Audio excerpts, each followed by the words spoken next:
Ya halo teman semua, balik lagi di KPN Official. Kita masih bahas kasus Subang. Tentunya di sini gue sebagai netizen juga sama seperti teman-teman semua ya, masih nunggu gimana tentang Ibu Min, Arigi dan Abi gitu kan ya. Namun kenapa gue dari kemarin ya juga nggak bahas-bahas, kalau mungkin YouTuber lain juga kan bahas lah ya, tentunya untuk Kang Freddy dan lainnya tuh sangat aktif ya untuk bahas kasus Subang, tapi di situ juga kan sama tentunya ya, mereka juga kan nggak bisa ngasih kepastian dan masih menunggu karena Pak Yosep ini kan masih akan melakukan banding dan belum kelar gitu kan ya.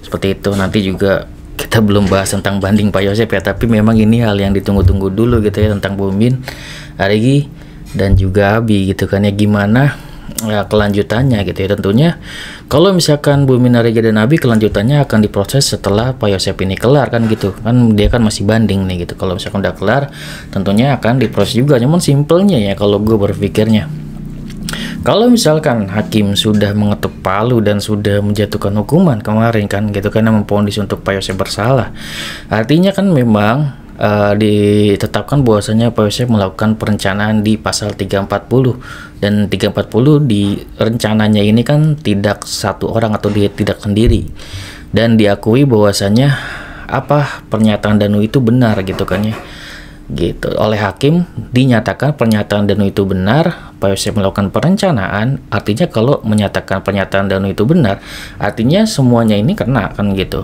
Jadi simpel sederhananya seperti itu. Walaupun memang di sini kita ketahui banyak bukti yang dihilangkan oleh obstruction of justice atau OJ gitu kan. Jadi bagaimana Bang untuk memperkuat ini kan sepertinya memang tidak terlalu kuat, hingga jaksa dan juga para penyidik gitu kan ya mendahulukan Pak Yosep dulu gitu karena setelah divonis baru nanti Bu Min, Arigi dan Abi akan menyusul gitu. Setelah ya, kalau misalkan kita memang sudah mengikuti kasus Subang ini, itu kan sudah sangat terlihat ya strategi dari kepolisian, strategi dari JPO gitu ya, Jaksa Penuntut Umum itu sudah sangat jelas ya, menuntut yang bukti-buktinya sudah sangat lengkap terdahulu gitu. Kenapa Bu Min, Arigi tidak lengkap ya? Karena ada peran OJ ini yang menghilangkan CCTV dan segala macam kan kayak gitu, menghilangkan jejaknya gitu kan. Artinya apa? Semoga kalau menurut gue ya, nanti kan di sini setelah Pak Yosep selesai gitu kan ya, kalau misalkan kita berpikir otomatis kalau Pak Yosep memang sudah ditetapkan sebagai terdakwanya, sudah divonis, artinya tinggal menunggu vonis untuk tersangka lainnya. Sebenarnya simpelnya seperti itu. Namun kan di sini kita berbicara tentang mungkin nanti bukti-bukti gitu kan ya, bagaimana bukti yang bisa menguatkan tersangka lainnya kan, pasti kan gitu ya, prosesnya seperti apa.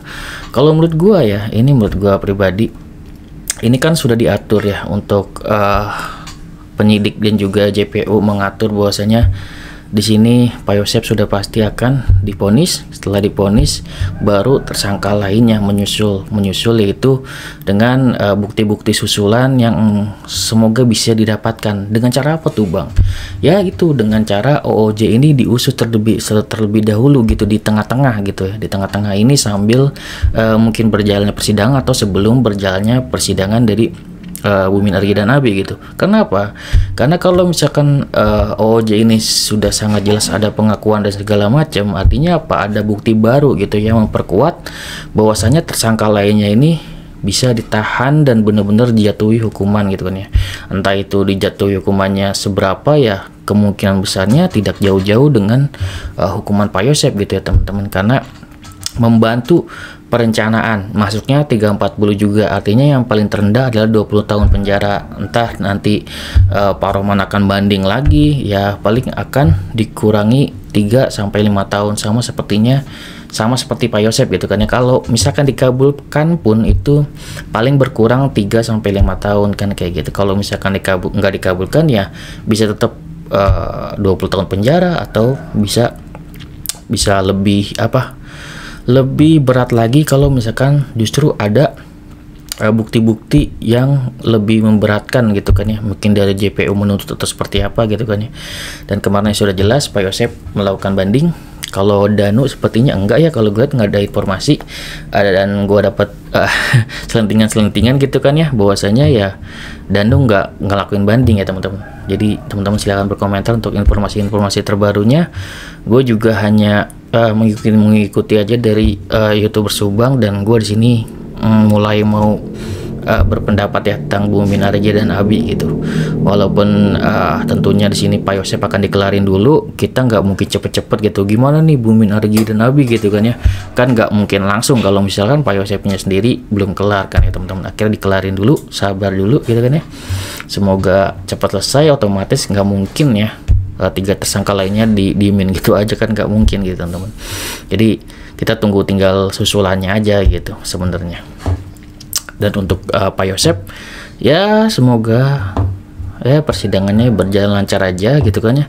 Kalau memang nanti ada keringanan gitu kan ya dari hakim, kalau misalkan dari Paramang sudah mengajukan ya mungkin nggak tahu ya apakah benar-benar bisa menggoyahkan keyakinan hakim dan bisa untuk mengurangi gitu kan ya hukumannya sekitaran 3 sampai 5 tahun ya. Itu bergantung kinerja dari Pak Roman. Sebenarnya ya usaha Pak Roman juga nggak sia-sia ya, termasuk nggak sia-sia.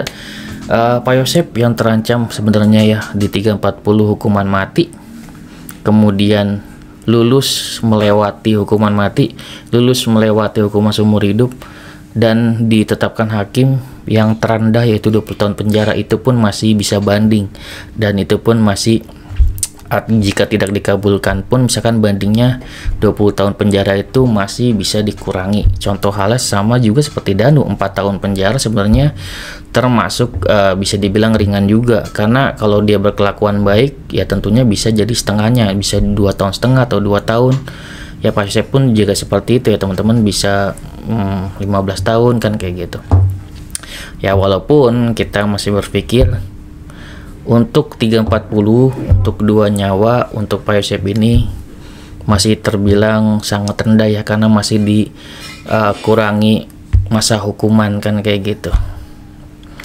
ya. Seperti itulah gua sih terima aja apa yang sudah ditetapkan oleh hakim.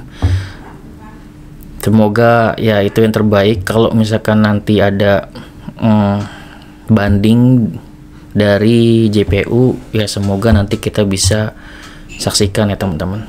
Yang pasti untuk banding Pak Yosep sudah datanya sudah dikirim gitu kan ya, untuk dinaikkan ke PN Bandung ya teman-teman. Yang sejauh gue lihat ya dari teman-teman semua pengawal KUHP Subang masih pada semangat ya mengawal KUHP Subang, dan masih penasaran gitu kan ya apa yang terjadi nanti dengan Bumin Areja dan Abi gitu kan ya, apa yang terjadi dengan Pak Yosep, karena ini masih belum selesai ya teman-teman. Namun kalau gue pribadi menganggap, dan kenapa gue nggak terlalu bahas lagi ya, karena gue beranggapan di sini sudah divonis hakim untuk Pak Yosep, artinya sudah dengan otomatis yang lainnya pun juga akan divonis, dan sesederhana itu gitu kan ya. Kalau misalkan kita berpikirnya tersangka atau gerombolan tersangka sudah dinyatakan bersalah, artinya tinggal menunggu vonis untuk tersangka lainnya. Dan itu kapan tentunya berurutan gitu ya teman-teman. Jika Pak Yosep sudah kelar ya tinggal nunggu tersangka lainnya juga disidangkan. Oke segitu ya dari gua, semoga bermanfaat. Assalamualaikum warahmatullahi wabarakatuh. Teman-teman.